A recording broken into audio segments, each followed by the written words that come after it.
நாபோத்தோட திராட்சை தோட்டம் என்பது ஒரு சபை. அந்த சபையை வஞ்சிக்கும்படி அதை கீரை தோட்டமாய் மாற்றுகிறது எசபேலின் ஆவி. சபைகளை அது இழுத்து மூடி, அடுத்த பாயிண்ட் கவனிங்க, சபைகளை இழுத்து மூடி அங்கே திராட்சை தோட்டம் என்பது தேவனுடைய தரிசனத்துக்குரிய சபையாக இருக்கிறது. அதை அழித்து கீரை தோட்டத்தை நாட்டுகிறது. தமிழ் பைபிளில் கீரை தோட்டம் என்று இருக்கிறது, ஆனால் மூல பாஷைகளில் மரக்கறி தோட்டம் என்று வருகிறது. காய்கறிகள் அப்படி நரடமாய் மாற்றுகிறது. சபைகளை மூடி, இந்த நாட்களில் கவனித்து பாருங்கள், தேசங்களில் சபைகளை மூடி அந்த ஆராதனைக்கு ஜனங்கள் வராததுனால அந்த சபைகள் விற்கப்பட்டு பார்களாக, டிஸ்கோ கிளப்புகளாக, வேறு வேறு பணிமனைகள் நடத்துகிற இடங்களாய் மாற்றப்பட்டு கொண்டு வருகிறது. இவைகள் தான் இந்த காரியங்கள்.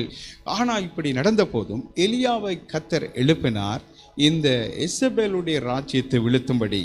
எலியா ஒரு தீர்க்கதரிசி. எலியா எழும்பி கொண்டு வந்தார். ஆனால் இசபேல் ஒரு வார்த்தை சொன்னார், நாளைக்கு இந்நேரம் நீ செத்துருவாண்டு. உடனே பயந்து ஒரே ஓட்டமாக எலியா ஓடி ஒழிச்சிட்டார். அவரால் முடியலை இசபேலை மேற்கொள்ள. அதன் பிற்பாடு வேதம் சொல்லுகிறது, எலியாவுக்கு பிற்பாடு தேவன் தெரிந்து கொண்டார். எலிசாவால் கூட ஒரு மில்லிமீட்டர் கூட இசபேலை மேற்கொள்ள முடியலை. அவர்கிட்ட பலன் இல்லை. அவர் வேற என்னோ வேலை செய்து கொண்டிருந்தார். அதன் பிற்பாடு எலியா செய்ய வேண்டியதையும் அவர் எலியா செய்யலை, எலிசாவும் அதை செய்யலை. உடனே அவர் போய் ஜெகுவை அபிஷேகம் பண்ண வேண்டியிருந்தது. ஆனால் அதையும் எலிசா செய்யலை. எலியா கிட்ட இருந்து கற்றுக்கொண்ட பாடம் ஆக்கள் அனுப்புகிற வேலை மாதிரி அவர் உடனே ஒரு காரியம் செய்கிறார். ஒரு தீர்க்கதரிசியுடைய புத்திரனை கூப்பிட்டு எண்ணெயை கொடுத்து ஜெகுவை அபிஷேகம் பண்ணி போட்டு வாண்டி சொல்லுகிறார்.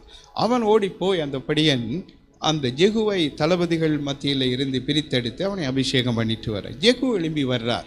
ஜெகுவால் எசபேலை மேற்கொள்ள முடியும் என்றது தான் கருத்து. ஆனால் ஜெகு வருகிறார். யுத்தத்திலே வந்து பார்த்தோன்னே எசபேல் எட்டி பார்க்கிறதை பார்க்கிறோம்.